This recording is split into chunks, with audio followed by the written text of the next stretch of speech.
तो दोस्तों UP PCS 2026 का विज्ञापन जारी कर दिया गया है और ये विज्ञापन कुल 10 पेज का है। जो मेन पॉइंट्स हैं वो मैं आपको बताता हूँ। इस बार कुछ ऐसे पद भी आए हुए हैं जिनका आप बेसब्री से इंतजार करते हैं और विगत 2-3 सालों में ये पद नहीं आए थे। जैसे कि डाइट प्रवक्ता का भी पद है। इसके अलावा जो राजकीय इंटर कॉलेज होते हैं उसमें जो प्रिंसिपल की पोस्ट होती है उसके लिए भी पद है और भी कई सारे पद हैं, उसको देखेंगे। लेकिन ओटीआर बहुत ज़रूरी है। अगर आपने ओटीआर नहीं किया है तो पहले तो आप ओटीआर करेंगे। और हाँ, डेट तो 25 जून से आवेदन की प्रक्रिया स्टार्ट हो चुकी है। 27 जुलाई तक आप आवेदन कर सकते हैं, लेकिन लास्ट डेट का इंतज़ार मत कीजिएगा बिकॉज ऑफ इस बार क्योंकि शिक्षा जगत से जुड़े हुए बहुत सारे पद हैं, सो बहुत सारे आवेदन भी होने हैं। तो निश्चित तौर से आपको अपना जो ये एप्लीकेशन फॉर्म भरने की प्रक्रिया है जितनी जल्दी निपटा लेंगे उतना कम समय आपका लगेगा। अदरवाइज आपकी मर्जी, लास्ट डेट में आप हो सकता है कि एक ट्रैप में उलझ जाए और आप ये डिमांड करें कि अब डेट बढ़नी चाहिए। सो इसके चक्कर में ना ही पड़े तो बेहतर है। ओटीआर ज़रूरी है। अगर आपने पहले भी ओटीआर कर रखा है तो वही काम कर देगा, लेकिन अगर आपने अभी तक यूपीपीएससी की वेबसाइट पर ओटीआर नहीं किया है तो आपको ओटीआर करना पड़ेगा। फीस दोस्तों बहुत ही नॉमिनल है, 125 रुपये। मतलब अगर आप अनारक्षित या ओबीसी हैं, ईडब्ल्यूएस हैं तो 125 रुपये। बाकी जो एससी एसटी हैं उनको सिर्फ 65 रुपीज़, दिव्यांगजन को मात्र 25 रुपीज़, भूतपूर्व सैनिक हैं तो मात्र 65। इस प्रकार से आप अपनी फीस जमा करेंगे जो कि बहुत ही कम है, ठीक है। और रिक्तियों की संख्या दोस्तों, जैसा कि मैंने आप लोगों से बताया था वीडियो के माध्यम से कि इस बार सर्वाधिक पद होने वाले हैं। विगत 2024-2025 को देखेंगे तो 200-220 पदों पर विज्ञप्ति जारी हुई थी। हालांकि जब अंतिम रूप से रिजल्ट आया तो 900 से ज़्यादा पद थे। इस बार पदों की संख्या 1100 तक पहुंच सकती है, ऐसा आंकड़ा सामने आ रहा है। फिलहाल जो विज्ञापन जारी हुआ है ये 500 पदों पर जारी किया गया है, लेकिन आपको पता है कि प्री का रिजल्ट आने तक जो भी अध्याचन प्राप्त होते हैं उनको भी इसी विज्ञापन में जोड़ दिया जाता है। मतलब लगभग जनवरी फरवरी तक जितने भी पद रिक्त होंगे वो भी इसी भर्ती में जुड़ेंगे। तो पदों की संख्या लगातार बढ़ती जानी है, उसके बारे में आपको फिक्र नहीं करनी है। बस आप अपनी मेहनत की फिक्र करिए क्योंकि कंपटीशन बहुत टफ होता है। ऐसे बच्चे जो यूपीएससी से बाहर आते हैं, जिनकी ओवर एज हो जाने से या किसी वजह से जो यूपीएससी क्लियर नहीं कर पाते हैं, वो सबसे पहले चॉइस उनकी यूपी पीसीएस की तरफ ही होती है। तो प्रतियोगिता बड़ी घनी होनी है, बड़ी कठिन होनी है। तो उस लिहाज से आपको अभी से अपनी जो स्टडी प्लान है उसको मेंटेन करना पड़ेगा। आरक्षण का लाभ केवल यूपी के जो लोग हैं उन्हीं को मिलता है और इसके अंतर्गत जो उम्र सीमा है 45 साल तक है। यानी कि अगर आपकी जो एज है वो 2 जुलाई 1981 के बाद का है तो आप आवेदन कर सकते हैं। अदरवाइज 40 साल की उम्र तक आप आवेदन इसमें कर सकते हैं। अब दोस्तों यहाँ पर जो पद हैं मैं आपको बताना चाहूँगा कौन कौन से पद हैं सामान्य रूप से। जैसे कि डिप्टी कलेक्टर का पद तो रहता है जिसको आप एसडीएम के नाम से जानते हैं। इसके अलावा पुलिस अधीक्षक का भी पद है, खंड विकास अधिकारी बीडीओ का भी पद है और भी तमाम पद हैं। जैसे कि सहायक संभागीय परिवहन अधिकारी, असिस्टेंट कमिश्नर वाणिज्य, जिला कमांडेंट होमगार्ड्स, कोषाधिकारी, लेखाधिकारी, गन्ना निरीक्षक, सहायक चीनी आयुक्त। जो मेन पद हैं उसमें अधिशासी अधिकारी का भी पद है। अधिशासी अधिकारी ये लोअर में भी आता है, लेकिन ये श्रेणी 1 की बात हो रही है यहाँ पर।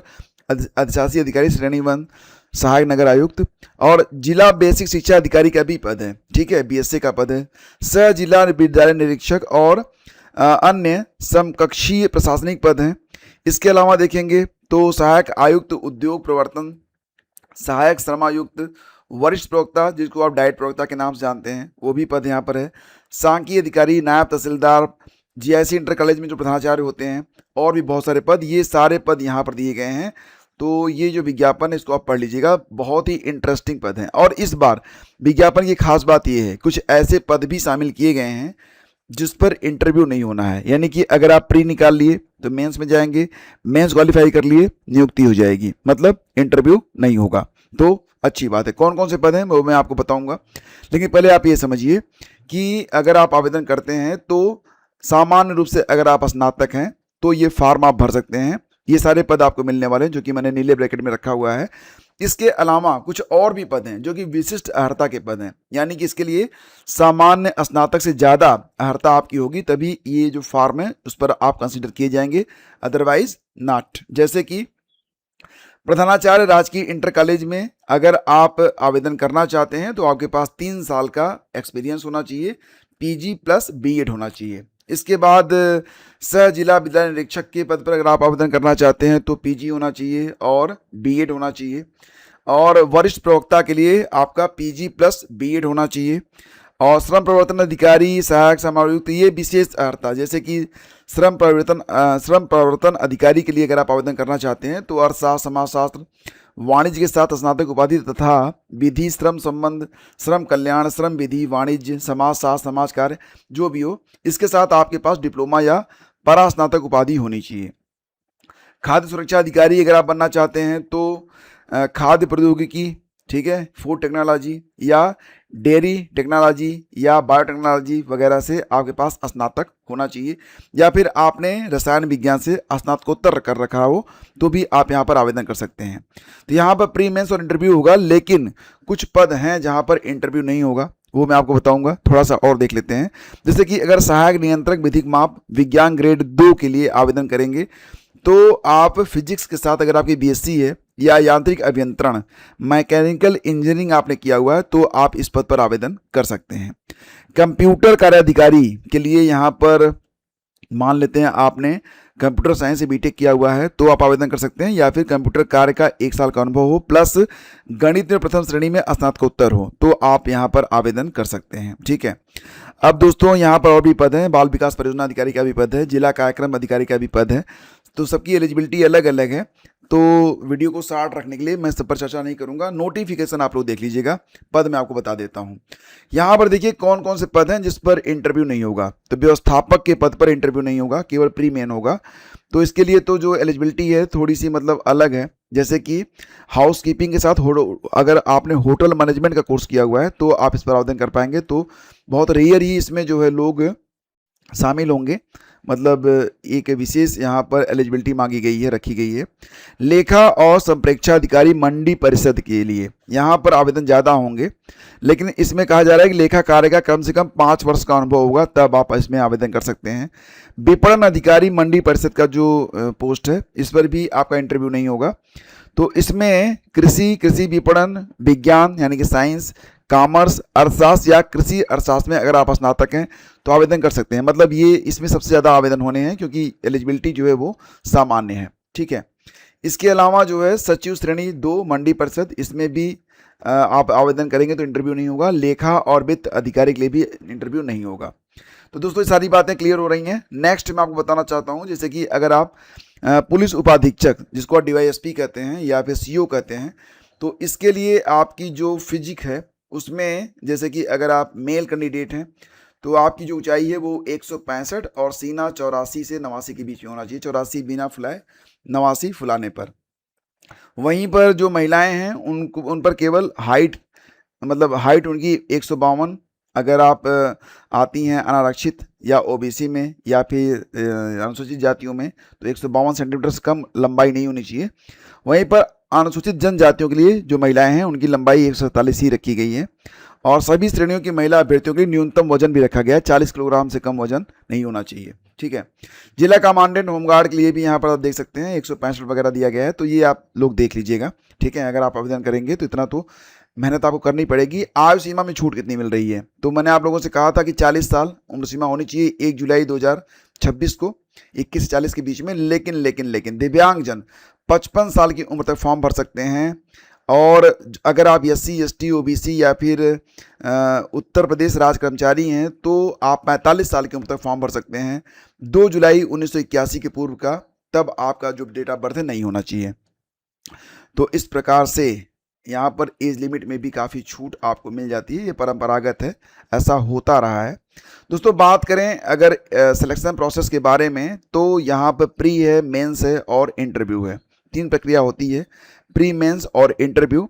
तो जो आपकी प्री की परीक्षा होती है उसमें 2 पेपर होता है, दोनों पेपर 200-200 नंबर का होता है, 2-2 घंटे के अवधि का होता है। तो ये परीक्षा 6 दिसंबर को होने जा रही है। ध्यान दीजिएगा, आपके पास समय कितना है, लगभग 4-5 महीने का समय आपके पास बचा हुआ है।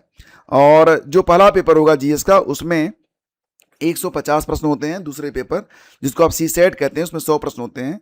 तो दूसरा पेपर केवल क्वालिफाइंग होता है, ठीक है, मतलब उसको केवल 33% अंकों के साथ आपको पास करना पड़ता है। नेगेटिव मार्किंग होती है, प्रश्न बहुत टफ होते हैं, आपको प्रैक्टिस करनी पड़ेगी। बहुत सारे लोग हैं जो कि पहले पेपर में बहुत अच्छा नंबर ले आते हैं, दूसरे वाले फेल हो जाते हैं।